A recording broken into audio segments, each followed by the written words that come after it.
Hey, it's me. Welcome to Trump Mafia. Now, as you know, President Trump, Commander-in-Chief, is visiting CENTCOM today, also SOCOM headquarters at MacDill AFB, and one of the issues they may be talking about is expanding Pumas. Now, you know that President Trump is being threatened by a lot of people, and you see the fascist left now coming out with groups of men that look like ISIS, right? They could be ISIS. And we're talking about domestic terrorists. So security really has to be enhanced. Now, President Trump has his own private people, and we're talking about Blackwater guys and ex-Navy SEALs and such. And you have the Secret Service. Now, the Secret Service still falls under the Treasury. In a sense, it's not part of CENTCOM or SOCOM or anything like that. It doesn't fall under the Marines or the military in any way. And it's a problem. And as you saw, there are some fake news stories about 2 or 3 agents being fired and escorted out. Never happened. Bogus news story. But the agent in Denver that didn't want to do her job, that's true. And you have this whole procedure, and it's almost like these Secret Service agents are becoming like federal workers, right? They're not, the real deal anymore. Now, of course, you do have an inner circle of Secret Service agents that are on a daily basis protecting the president. Now, we're talking about the real deal, okay? The veterans, the ones you can rely on. But Secret Service and other places may not be up to par. And as you saw in the last 8 years, with a total void in leadership, some of those agents are also, not being very professional.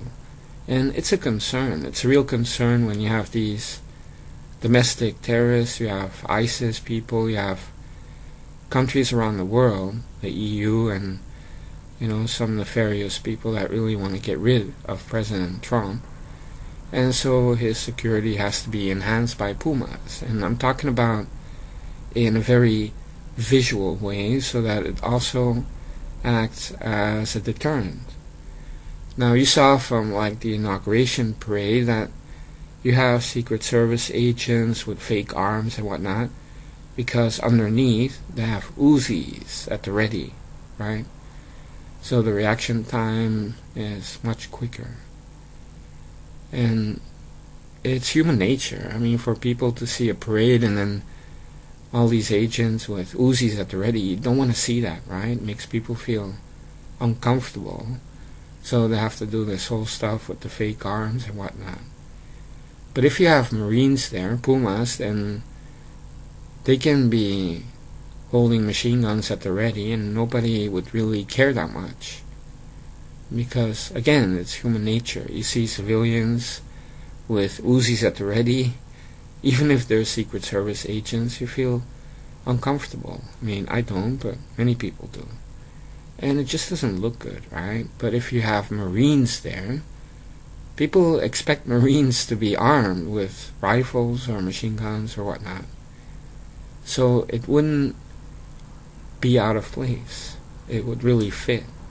So I really believe that given all the circumstances that you have to have a detachment of Pumas always with the president everywhere he goes. And maybe it looks a little bit awkward at first, but everything is changing.